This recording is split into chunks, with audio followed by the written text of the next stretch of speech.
Assalomu alaykum aziz otbeklar. 2026-2027 yilgi uloq mavsumiga otlarni parvarish qilish ham mana boshlandi. Bizni xalq tilida otlarni chillada to'xtatib boqish deyiladi.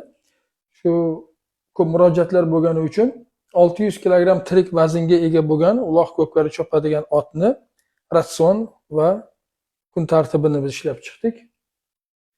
Umuman olganda otlarni aslida to'xtatib bir joyda harakatlarni cheklab qo'yib me'yordan oshiqcha yem xashak yedirib parvarish qilishni ilmiy asosini men o'zim topganim yo'q. Ammo lekin azaldan shu ishlar qilinib kelgani uchun buni negizini, tarixini ko'p o'rgandim. Endi bu masalada to'xtamoqchi emasman.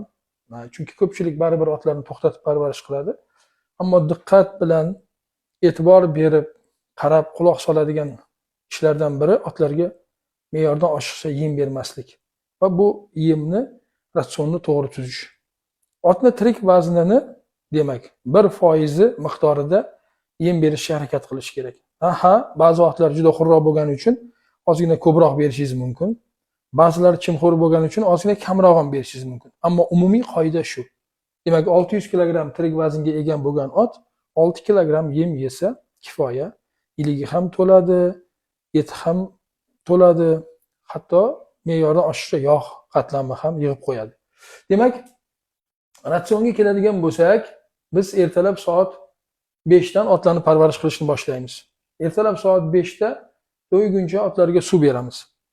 Ba'zi bir ot belgilar ertalab soat 5 da suv berishdan oldin o't berish kerak, xashak berish kerak deydi, ammo bizni ratsionimiz, bizni rejimimizda, bizni kun tartibimizda ertalab 5 da xashak bermasdan ham suv bersangiz otlar to'yguncha suv ichadi, chunki biz kechasi soat 11-12 da ham suv berib xashagidan xabar olib qo'yishni tavsiya qilamiz ot belgilarga.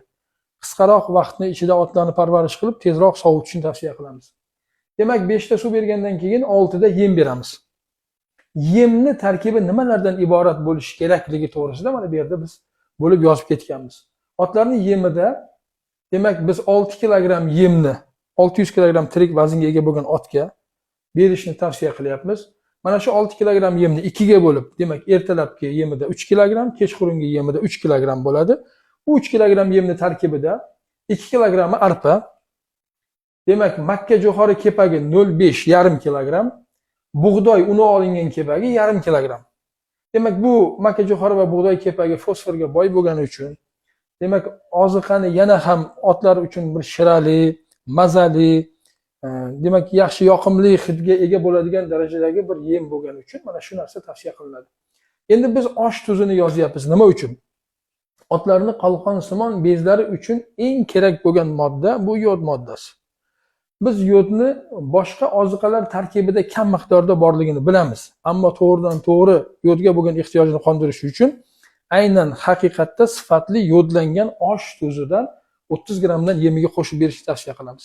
Ya'ni lizunok deymiz. Haligi yalaydigan tuzlar ham oxirchasida turadi, ammo otlarning tabiati har xil. Ba'zilari uni yalaydi, ba'zilari esa 3-4 kunda bir marta yalashning hisobiga yodga bo'lgan ehtiyojni qondirishda oqsash bo'lishi mumkin. Ana undan keyin demak boyagi yemga biz zig'ir yog'i qo'shamiz. Yog' albatta ratsionga qo'shilishi kerak.